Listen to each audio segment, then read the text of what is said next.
नमस्कार जी, मैं Shifali secret of your life program में आपका ढेर सारा स्वागत करती हूँ। एक बार फिर से आपके सामने हाजिर हैं बहुत सारी ज्ञान की बातें लेकर, क्योंकि आपने YouTube पे कमेंट किए थे कि हम और ज्ञान की बातें प्रोफेसर गुरदीप रोड़ा साहब से लेना चाहते हैं, ज्ञान की बढ़ोतरी जो है वो और बढ़ जाती है। तो आज हमारे साथ है फिर से प्रोफेसर गुरदीप रोड़ा साहब और जगमोहन जी, बहुत बहुत स्वागत है आपका। नमस्कार। नमस्कार प्रोफेसर, लोगों के कहने पर हमने इस एपिसोड को और बताया, क्योंकि YouTube पे बहुत सारे कमेंट्स आने लगे कि प्रोफेसर साहब आपके ज्ञान जो है वो बहुत बड़ा है, क्योंकि इतना जितना समुंदर की गहराई होती है, क्योंकि आपने जगमोहन जी से मिलाया जो आपके दोस्त भी हैं, आपके टीचर भी हैं और आपके रिलेटिव्स भी हैं। तो बात आती है प्रोफेसर साहब कि इंसान, मैंने पिछले एपिसोड में भी बात की थी कि रोडपति से करोड़पति कैसे बनता है। आपने बड़े अच्छे ढंग से समझाया है कि इंसान की सोच ही इंसान को करोड़पति बनाती है, इंसान की सोच ही इंसान को रोडपति बनाती है।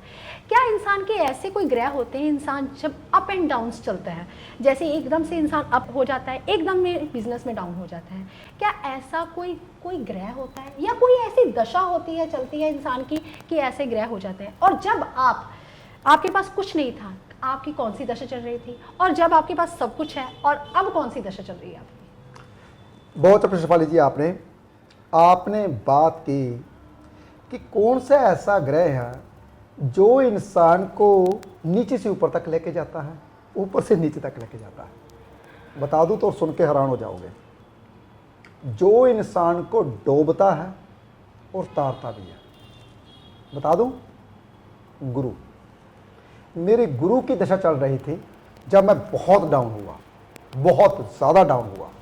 इतना डाउन हुआ, 1-1 रुपये के लिए मोहताज हो गया था, इतना डाउन हुआ। गुरु की दशा क्यों, कैसे डाउन करती, क्यों डाउन कर? गुरु तो किसी को डाउन कर ही नहीं सकता, तो गुरु ही बंदे को क्यों डाउन किया?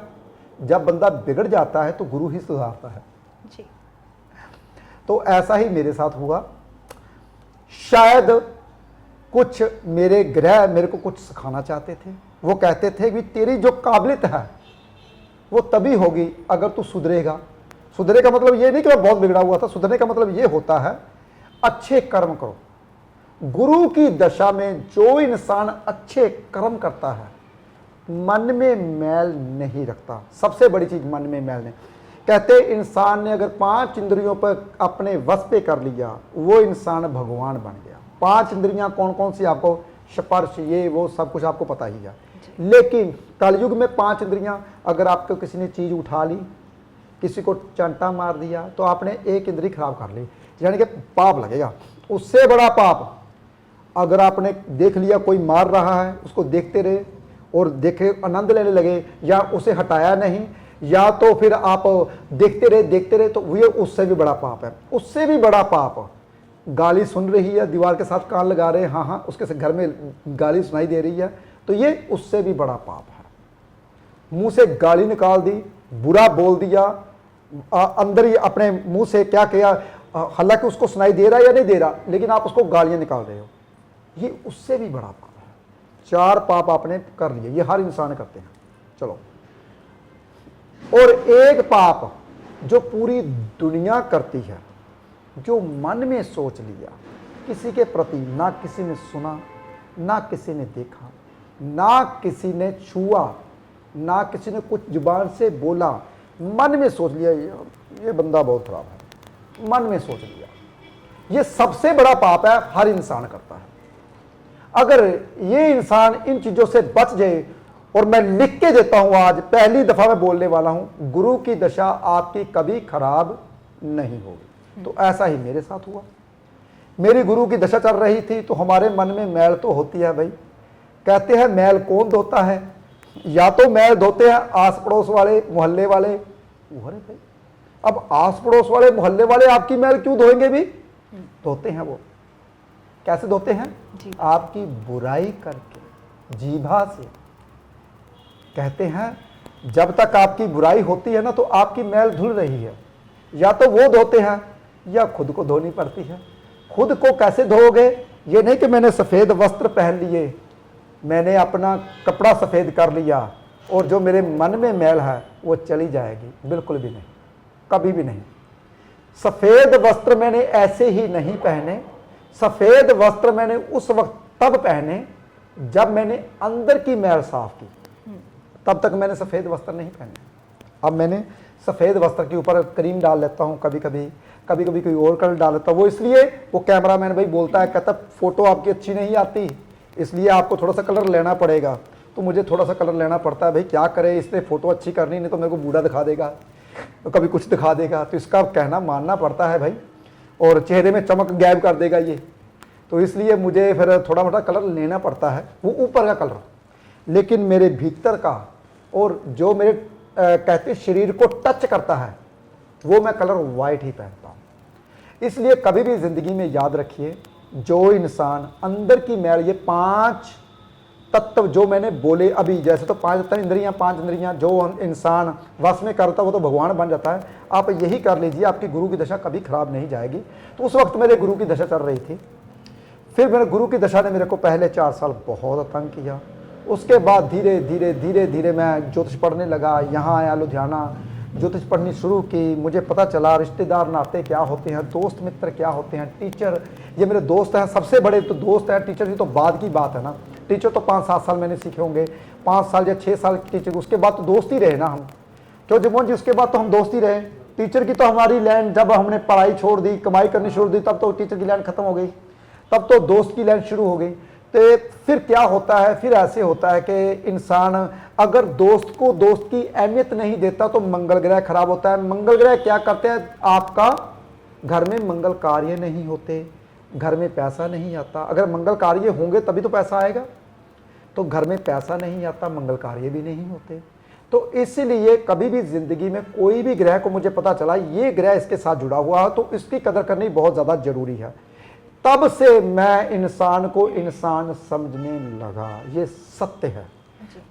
गुरु ने ही मेरे को डोबा था, और गुरु लास्ट जाते जाते मेरे को विद्या दे गया, ज्योतिष की विद्या, जो कि मैंने 14 साल की पढ़ाई की, ऋषि महर्षि तक। उसके बाद मुझे पता चला ये जो पढ़ाई की है ये सिर्फ ग्रहों को समझाने के लिए, डायरेक्शन दिखाने के लिए, लेकिन अंदर का ज्ञान तो ढूंढना पड़ेगा। वो अपने भीतर ज्योतिष, ये नहीं कि मैंने ज्योतिष पढ़ ली और ज्योतिष आ गई, गलत, कभी भी नहीं। ज्योतिष पढ़ने से कभी ज्योतिष नहीं आते, फार्मूले आते हैं। और ज्योतिष आती है तभी जब आप लोगों की कुंडलियां देखते हो, प्रेडिक्शन करते हो, उसका तजर्बा करते हो, इसके साथ ऐसे घटित हुआ, क्यों घटित हुआ, कैसे घटित हुआ, क्यों घटित होना था। जैसे कि ये हमारे दोस्त हैं, तो दिल्ली में जाकर रहते हैं, आजकल ट्रांसपोर्ट का काम कर रहे हैं। तो मुझे बहुत अच्छा लगा जब उन्होंने पहली दफ़ा फ़ोन किया, मैंने कहा जगमोहन जी आपको धन्यवाद बुलाना चाहिए उस दोस्त का जिसने मेरा नंबर दिया। क्यों? क्योंकि कहता है जो मिलाने वाला इंसान होता है वो नज़दीक होना चाहिए। मैंने कहा डब्बा लेके जाना, उसको बुलाना, क्योंकि मेरा एक करोड़पति दोस्त बन गया है। ये सत्य है, ये मैंने ऐसे ही बोला। और उस दिन हम सारा दिन रहे पास, पूरे दिन रहे हम। कैसा लगा आपको उस दिन? बहुत बढ़िया लगा। मैंने पहले एपिसोड में बताया था कि जब मैं पहली बार मिला आकर, तो मैं मन में थोड़ा सा डर भी था कि यार इतना बड़ा आदमी हो गया, पता नहीं पहचाने, रिस्पेक्ट भी देगा भी या नहीं देगा। लेकिन जैसे ही मैं यहाँ पर आया हूँ तो मेरे जो मन के वहम थे सब दूर हो गए। जब मैंने व्यवहार देखा, अरे ये तो वही लकी है जो पहले वाला जो स्वभाव था इनका, घर में घुस जाना और हंसते हुए मिलना, एकदम जप्पी डाल लेनी और मिलना, इस प्रकार का व्यवहार रहा इनका। तो मैं जब उस पहले दिन आकर मिला तो कसम से मेरी आंखों में आंसू थे। इन्होंने देखा भी होगा उस दिन, मेरी आंखें भर आई कि ये बंदा इतना ऊपर उठकर, इतना पैसा जिस बंदे के पास है, फिर भी इतनी रिस्पेक्ट मुझे दी, बहुत अच्छा लगा। जी जगमोहन जी, मेरा ये सवाल रहेगा आपसे, क्योंकि प्रोफेसर साहब के बारे में हम बातें करेंगे, क्योंकि प्रोफेसर साहब की अगर हम पहले की बात करें और अब की बात करें कोई अंतर नहीं, लेकिन एक अंतर है इनमें अभी। पहले ये हंसमुख नेचर के थे, अब भी ये हंसमुख नेचर के हैं, लेकिन पहले ये वैराग की बातें नहीं करते थे, लेकिन आजकल जो है ये वैराग की बातें करनी शुरू कर दी। लेकिन जगमोहन जी मेरा सवाल ये है आपसे, क्योंकि पहले आप एक संस्था के साथ थे और अब भी हैं। पहले जैसे प्रोफेसर साहब कहते थे हमें घर से उठाया करते थे, क्या अब भी आप बच्चों को ऐसे ही करते हैं, घर से उठाकर पकड़कर? क्या अब भी आपका संगठन, आपकी ऑर्गेनाइजेशन ऐसे ही करती है बच्चों के साथ? जी हाँ, क्योंकि मेरी रूटीन आज भी वही है। क्योंकि संगठन के साथ तो मैं आज भी जुड़ा हूँ। जी बिल्कुल। और वहाँ पर भी हमारी यही है कि सुबह 4:30-5 बजे उठना, उठकर जो स्टूडेंट है उनको आवाज़ देनी, आवाज़ दे के उनको लेकर जाना ग्राउंड में, और योगासन और प्राणायाम और खेल वगैरह आज भी करवाना। फिर वही जो प्रार्थना हमने बोली थी वो प्रार्थना वहाँ पर होती है शाखा में, आज भी रूटीन वही है। जी जगमोहन जी यहाँ पे बात आती है कि अगर मैं बात करूँ किसी गांव की या किसी कस्बे की बात करूं, आज भी वहाँ पे वही होता है। अगर मैं शहर की बात करूं, आज कुछ भी नहीं है। अगर मैं अपने परिवार की बात करूं तो हमें तो घर से बाहर भी नहीं जाने दिया जाता था। लेकिन आपने इतनी अच्छी बात करी, एक दिल को सुकून सा मिल रहा है कि मैं शायद पास्ट में चले गई कि ऐसा हुआ करता था कभी कि लोग घर से उठाने के लिए आते थे, कितनी एनर्जी, तभी प्रोफेसर साहब इतने एनर्जेटिक हैं, तभी इतना खुशमिजाज हैं, किसी के प्रति कोई भेदभाव नहीं है। क्योंकि एक बच्चे को अगर बंद कमरे में रखा जाए और एक बच्चे को खुले में रखा जाए, उसमें अंतराल तो बहुत होगा ना। उसकी नेगेटिविटी सोच, एक बच्चे की जो बंद रूम में रहेगा वो नेगेटिव सोच सोचेगा, और जो खुले में रहेगा, वादियों के साथ रहेगा, नेचर के साथ रहेगा, वो वैसे खुशमिजाज होगा। कुछ प्रोफेसर साहब के ग्रह ऐसे हैं, कुछ नक्षत्र ऐसा है उनका, तो वैसे तो वो है ही पॉजिटिव। लेकिन बात आती है प्रोफेसर साहब, यहाँ पे मैं बात करूँगी आपसे, पहले आप इतना हंसते थे, खिलखिलाते थे, हालांकि आज भी हंसते हैं, खिलखिलाते हैं, लेकिन पहले ऐसा डर नहीं था जो आज आप बातें करते हैं। अगर मैं 2-3 सालों की बातें ही करूं तो आप कुछ कहते हैं कि आप सारा दिन भोले शंकर के भजन सुनते रहते हैं, या भोले शंकर के स्तुति करते रहते हैं, या मेडिटेशन करते रहते हैं, फिर कुछ ऐसी बातें कर देते हैं जैसे मैंने तो वैराग ले लेना है। क्या प्रोफेसर, जब आप वैराग हो जाएंगे, क्या आप अपने लोगों से नहीं मिलेंगे? आप कहते हैं लोगों से कि जिसकी किस्मत में कुछ अच्छा लिखा होता है वही मेरे साथ मिलता है। जाने अगर मैं बात करूं, जगमोहन सर की किस्मत में कुछ अच्छा लिखा था तभी वो आपके पास आए। हालांकि वो एक इंस्टीट्यूट के साथ, एक ऑर्गेनाइजेशन के साथ जुड़े हुए हैं, लेकिन वो आज की डेट में एक बिज़नेस कर रहे हैं, ट्रांसपोर्ट का बिज़नेस कर रहे हैं। क्या कुछ क्लैश आते हैं ज़िंदगी में, अप एंड डाउन्स आते हैं, शायद उनकी किस्मत चमकने वाली है। अब मुझे पता है, इस बात का मुझे 101% पता है कि उनकी किस्मत आज के बाद ही बदल गई। लेकिन प्रोफेसर साहब, यहाँ पे बात आती है, आप एक वैराग की बात करते हैं। अगर मैं अभी कैमरे के सामने आपको दिखाऊं तो मुझे ऐसे लगता है कि आप भोले शंकर के साथ टच में जुड़े हुए हैं। क्या ऐसा क्यों प्रोफेसर साहब? क्या आपने माला पहन ली इसलिए? भगवान का सिमरन आपके मन में चलता रहता है इसलिए? फिर आप ऐसे वैराग की बातें क्यों करने लगे हैं? या फिर आपने पिछले एपिसोड में, कई एपिसोड में बोल रखा है मैंने 50 साल की एज तक काम करना है, क्या उस वजह से? शिफाली जी, पता नहीं, आज से ना 20 साल पहले मैंने जब नया नया मैं ज्योतिषी बना था जी, तो मुझे ऐसा लगता था 50 साल की उम्र तक ही बंदे को, इंसान को काम करना चाहिए। उसके बाद उसका नाम जो भगवान है ना, भगवान का नाम लेना चाहिए। जो ये कर्म करने आया था, कर्म कर लिए उसके बाद। और पता नहीं, सच में ये सत्य बात है। 3 साल हो गए, 3 साल के बाद जैसे जो भगवान के साथ जुड़ जाता है ना, वो उसकी हंसी खुशी सब कुछ धीरे धीरे धीरे धीरे, पता नहीं, मैं तो वैसे सच बताऊं तो मैं अभी भी ऐसे हंसता हूँ, खेलता हूँ। लेकिन कभी कभी जब भगवान भोले शंकर के भजन कीर्तन या उनकी वैराग या अंदर से कुछ ऐसे मंत्र या ऐसी कुछ बातें निकल जाती हैं जो उसकी तरफ खींचती हैं मुझे, वो पता नहीं क्यों ऐसा होता है। लेकिन मैं इनको बोलता, इनको तभी ऐसा लगता है, कई दफ़ा मैं इनको बोल देता हूँ आप नीचे जाके बैठ जाइए, मुझे सिर्फ आधे घंटे के लिए अकेला छोड़ दीजिए, मैं सुन लूँ। ऐसा मेरे साथ 2-3 साल से होना शुरू हुआ। ऐसा कुछ नहीं, मैं वैराग ऐसा मैं नहीं है, मैं नहीं जाना चाहता। लेकिन भगवान धीरे धीरे खुद ही ऐसा, कुछ ग्रह ही ऐसे हो सकता है कि शनि की महादशा चल रही है तो कुछ भगवान क्या करने वाला है मुझे कुछ नहीं पता, लेकिन ये हो रहा है मेरे साथ। और सच बताऊं तो मुझे ऐसा लगता है शायद भगवान ने आपकी सेवा के लिए मुझे भेजा है। पैसों से वाकई में बता दूं बिल्कुल भी मोह नहीं है, ये सत्य है। जो मेरे पास आते हैं सबको पता है इस बात के बारे में।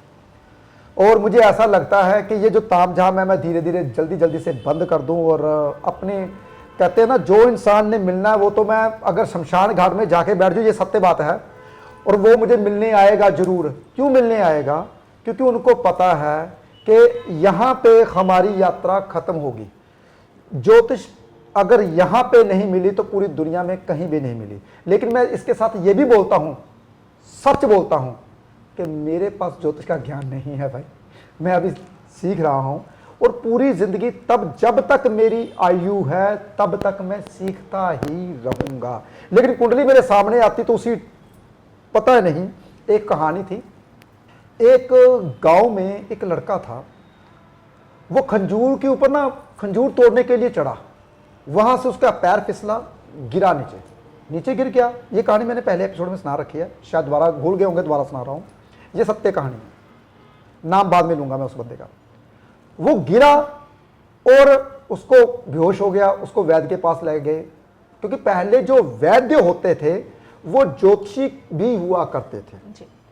वो कहते हैं अगर इसको ये जड़ी बूटी मिल गई, अगर पहली बात तो वो जड़ी बूटी है नहीं, दूसरी बात अगर ये 6 दिन के अंदर अंदर इसको होश आ गया तो जिंदा रहेगा, नहीं तो ये मर जाएगा। चलो जी, इसको वैद्य को जो दवाई देनी थी दे दी, खून रोक दिया, लेकिन वो जब लास्ट दिन रह गया, 5वां दिन रह गया, वो लड़का खुद में खुद उठा, उठ के उसने बताया सामने पहाड़ी है, उसके ऊपर लाल रंग का फूल लगा है, ऐसी पत्तियां हैं, उस पत्तियों को पीस के मेरे को पिला दीजिए, अगर कल शाम तक आपने मेरे को पिला दी तो मैं जिंदा रहूंगा, नहीं तो मैं मर जाऊंगा। वो फिर ऐसे गिर गया, और साथ के जो खड़े थे, ये वैद्य कहां से बन गया भाई, इसको कुछ नहीं आता, ये तो बच्चा है, अभी कहां से वैद्य बन गया। चलो अगर ये बोलता है, इसने बोला है तो चलो दे दें। वहां गए, लाल रंग की पत्तियां, फूल लगा हुआ था, उसकी पत्तियां उतारी, उसको पीसा और पिलाया, वो धीरे शाम तक उसकी आंख खुल गई, वो ठीक हो गया। फिर उसके बाद लोग आने लगे, कहने लगे अब मेरी बच्ची है, ये मरने वाली है, इसको पी लिया होगा, क्या करें। वो जब भी फिर आंखें बंद करता था, उसकी आंखों की पुतलियां ऊपर चढ़ जाती थी। वो बोलता था ये बच्ची को आप मूली का रस पत्तों समेत पिलाना शुरू कर दीजिए, पीलिया इसका कम होना शुरू हो जाएगा, ये बच जाएगी। अगर आपने इसको 5 दिन लगातार पिला दिया तो ये ठीक हो जाएगी, नहीं तो ये मर जाएगी। फिर उसके बाद आगे कहता था मेरे को होश नहीं रहती, जब मेरी आंखें ऊपर हो जाती, पता नहीं मैं क्या बोलता हूं। देखिए, वो खुद लड़का बोलता था कि मेरे को होश नहीं रहती, जब मैं बोलता हूं, अंदर से बोलता हूं, जब मैं होश में आता तो मुझे खुद नहीं पता चलता। ये सत्य बात है, जब मैं कैमरे के आगे बोलता हूं मुझे खुद नहीं पता होता मैं क्या बोल रहा हूं।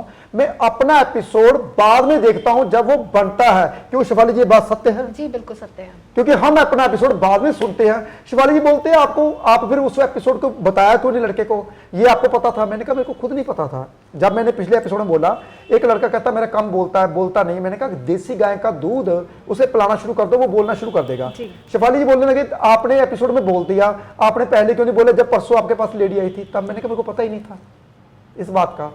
कई दफा ऐसा होता है जब हम एपिसोड करते हैं मुझे खुद नहीं पता होता, मेरी बातें अंदर से ऐसी निकल जाती हैं, सॉल्यूशन ऐसे निकल जाते हैं। कई दफा जब मेरे पास कस्टमर आते हैं, कस्टमर नहीं बोलूंगा, परिवार बोलूंगा, मेरे अंदर से कुछ ऐसी बातें निकल जाती हैं, जैसे कि जगमोहन जी बोलने लगे, कहते यार जो तो हम जगाते थे आप भी जलाते थे, तो जो तो आप मुझे बंद करने के लिए बोल रहे हो। फिर मैंने उनको समझाया, मैंने इनको प्रैक्टिकल समझाया।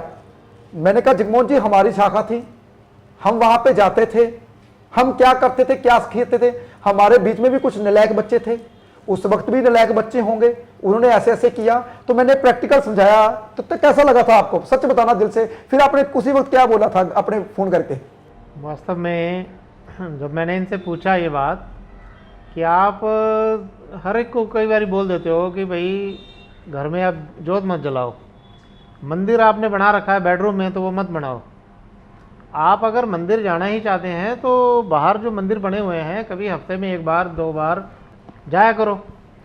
लेकिन मैंने इसका रीज़न पूछा, मैं क्या भी हम तो ये तो हमें तो पुराने महापुरुषों ने, हमारे पूर्वजों ने सिखाया है कि घर में जोत जगानी चाहिए। तो इन्होंने मेरे को 1-2 रीज़न जो बताए वो वास्तव में वो मेरे दिमाग में बैठे कि वास्तव में ये जो कह रहे हैं बिल्कुल सही है कि हम जिस बेडरूम में हमने मंदिर बना रखा है उसमें जोत जगाते हैं तो कहते हैं कि इन्होंने प्रोफेसर साहब ने बताया कि जहाँ हम जोत जगाते हैं वहाँ पर भगवान का वास हो जाता है, और जहाँ पर भगवान का वास होता है वो चीज़, वो जगह जो होती है वो धार्मिक हो जाती है, आस्था का प्रतीक हो जाती है वो। लेकिन हम लोग मनुष्य हैं, वो उधर ही हमारा बेड भी लगा है और हम कई बार ऊंच नीच खा भी लेते हैं, घर में कुछ कई बार पैर करके भी उस तरफ को बैठ जाते हैं, तो वो मर्यादा नहीं रहती उसकी। तो इसलिए ये बातें जो बताई इन्होंने बहुत बढ़िया लगा ज्ञान सुनकर कि वास्तव में मैंने उसी समय अपने घर में फ़ोन करके मैंने बोला, मैं कहा भाई देखो बेडरूम में अपना मंदिर बना हुआ है उसमें जोत नहीं जगानी। जी जी प्रोफेसर, बात आती है फिर जोत के ऊपर, क्योंकि जोत बिल्कुल नहीं जलानी चाहिए। आप हर जब भी आपके पास कोई आपका परिवार का पर्सन आता है तो आप बोल देते हैं उनको कि घर में जोत नहीं जलानी। आपने अगर जोत जलानी है तो मंदिर जाके जला सकते हैं, तो घर में जोत नहीं जलानी। एक बार में तो बंदा माथे पे ऐसे हाथ रख लेता है। हमारे घर में चीज़ 100 साल से जोत जल रही है, कैसे बंद करेंगे? घर में क्लेश पड़ जाएगा। अगर बुजुर्गों को बोलेंगे तो वो कहेंगे भाई तू ज़्यादा सहना हो गया आज की डेट में। जी ऐसे ऐसे ही बोला जाता है। अगर मैं भी घर में जाके बोलूँ, वो कहेगी कल की आई है, ये हमें सिखाएगी जो चलानी है ये नहीं चलानी, क्योंकि होता ही है ऐसा। क्योंकि कल को मेरी बहू आएगी, मैं भी उसे बोलूँगी ऐसे कि ऐसे होता है। लेकिन चलो आजकल क्योंकि हम लोग ऐसा नहीं बोल सकते, क्योंकि हम लोग प्रोफेसर साहब के साथ जुड़े हुए हैं, हमें ज्ञान आ गया हमारे भीतर। तो प्रोफेसर जोत क्यों नहीं जलानी चाहिए? हालांकि हमने बहुत सारे एपिसोड कर रखे हैं जोत के ऊपर ही, क्योंकि जगमोहन जी को आपने बताया कि घर में जोत नहीं जलानी आपने। जी प्रोफेसर, जोत क्यों नहीं जलानी चाहिए? शिवाली, समय बहुत कम है, चलो मैं बता देता हूँ आपको। पहले भी गुरुकुल हुआ करते थे जी। पहले हमारे गुरुकुल, आज से अगर मैं बात करूं 2000 साल पहले की, 5000 साल पहले की, तो गुरुकुल हुआ करते थे जी। गुरुकुल में बच्चों को पढ़ाया जाता था, और वहाँ पे बच्चों को पढ़ाया जाता था। जब पढ़ाने के बाद कहते थे आपने पहले उठने के बाद आपने आसन पे बैठना है, भगवान का नाम लेना, उसके बाद घर पे जोत जलानी है। कैसे जलानी है आपको मैं, तब तक देसी घी बहुत कम हुआ करते थे, कपूर या कोई चीज़ जला के उसे दिखाई जाती थी। ऐसी जोत होती है हमारे हृदय में। अपने हृदय की जोत आपने घर में जाके जलानी है, आंखें बंद करनी है, आपने दोनों आंखों की पुतलियां यहाँ पे लेके आनी है। जब दोनों आंखों की पुतलियां यहाँ पे आएगी तो रोशनी जलेगी। जब वो रोशनी आपको धीरे धीरे दिखाई देगी तो वो हृदय की जोत में तेल डलना शुरू हो जाएगा।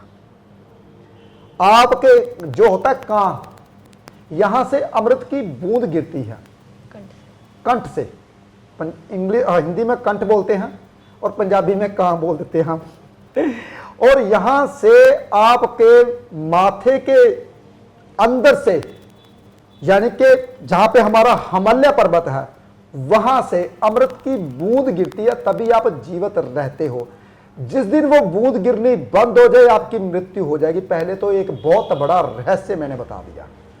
हर दिन हर रोज सुबह उठते ही आपके मुख में एक बूंद आती है जो आपको जोत में तेल डालती है, वो जोत जलती है। अगर वो तेल ना डले तो आपकी मृत्यु हो जाए। कहते हैं ना मुंह में पानी भर जाता है सुबह सुबह 5 बजे 4 बजे, वो क्यों भरता है? अमृत सह नहीं पाते आप। अमृत जहां पे गिरता है वहां पे लार होती है। कहते हैं सुबह की लार से पानी पीना चाहिए। डॉक्टर कहते हैं यहाँ गिल्टियां होती हैं, वो लार छोड़ती हैं, ऐसे छोड़ती हैं। बहुत कहानियां हैं इंसान के ऊपर, बनाते जाइए। खून कैसे बनता है अभी तक नहीं बना पाए। ऐसे ही ये बातें होती हैं, बहुत अंदरूनी बातें होती हैं, इसे कोई नहीं जानता।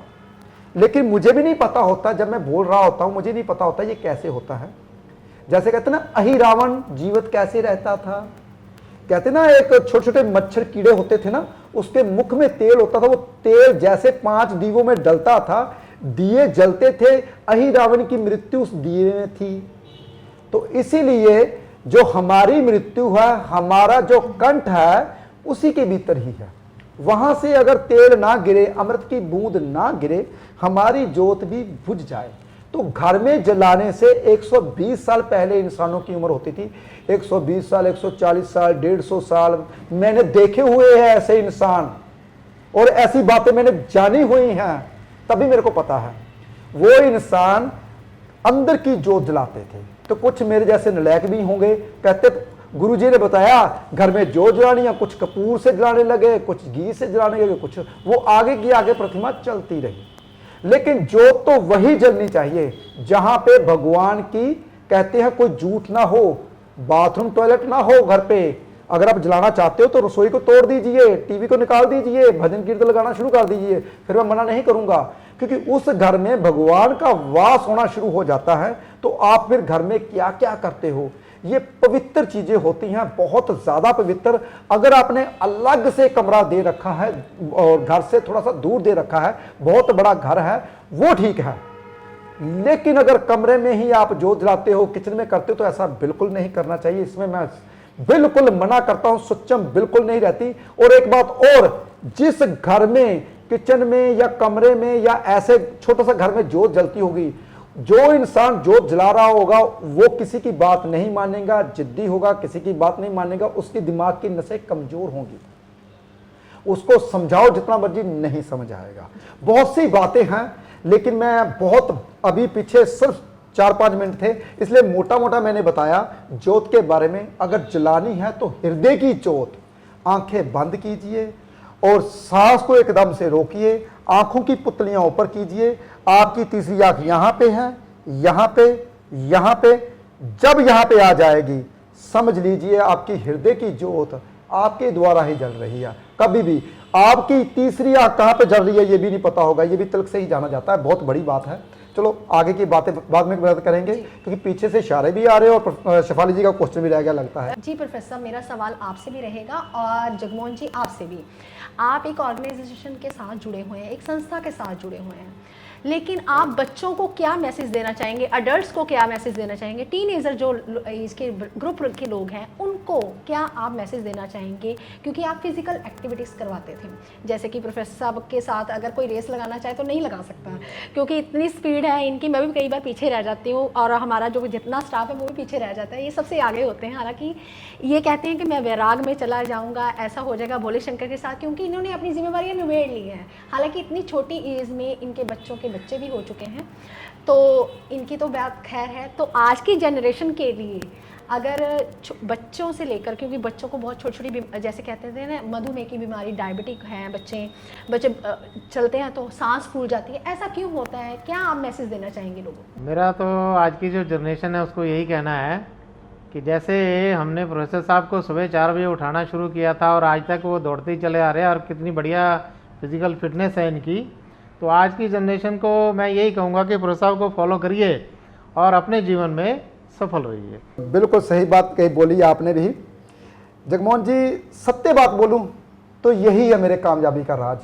जो इंसान सुबह जल्दी उठता है वो ही इंसान कामयाब होता है। और आप मेरे पास सुबह आए थे, मैं सुबह 7:30 बजे आ गया था ऑफिस में। 7:30 तक का टाइम था ना, 7:30 तक तकरीबन हम आ जाते हैं ऑफिस में। तो अगर आप कामयाब होना चाहते हैं तो सुबह समय से पहले उठिए और मेरी गारंटी लिख के दूंगा आप कामयाब हो जाओगे। जी प्रोफेसर साहब, ये आपने बहुत अच्छा समझाया। लोगों को जल्दी उठने की जो आदत है इंसान को तरक्की की ओर लेके जाती है। तो जैसे कि आप हर एपिसोड में बोलते हैं, जो ब्राह्मण सो ही तत्पिंड, जो ब्राह्मण में है वही हमारे शरीर में है, वही हमारे जग में है।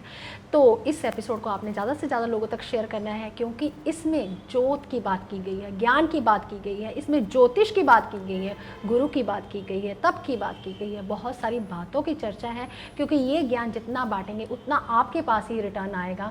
तो इस एपिसोड को आपने ज़्यादा से ज़्यादा लोगों तक शेयर करना है। ज्ञान बांटने से और बढ़ता है। और कमेंट में आपने ओम नमः शिवाय लिखना मत भूलिएगा। यही मंत्र जो है वो इच्छाओं की पूर्ति करवाता है। आप खुश रहें, स्वस्थ रहें। आज के लिए इतना ही। नमस्कार। सूर्य मणि यंत्र के रूप में आपके सन्मुख लेकर आए हैं प्रोफेसर गुरदीप अरोड़ा जी। पूजा विधि से अभिमंत्रित कर प्रोफेसर गुरदीप अरोड़ा जी ने सूर्य मणि यंत्र को तैयार किया है। जो इंसान फोबिया यानी डर की बीमारी से पीड़ित है उन्हें निडर बनाता है। जो रोज सूर्य मणि यंत्र के दर्शन करता है, यह सूर्य मणि यंत्र आपको कामयाबी की बुलंदियों तक पहुंचाता है। और अपने अपनों का जीवन बदलने के लिए अपने घर ले आए अभिमंत्रित सूर्य मणि यंत्र।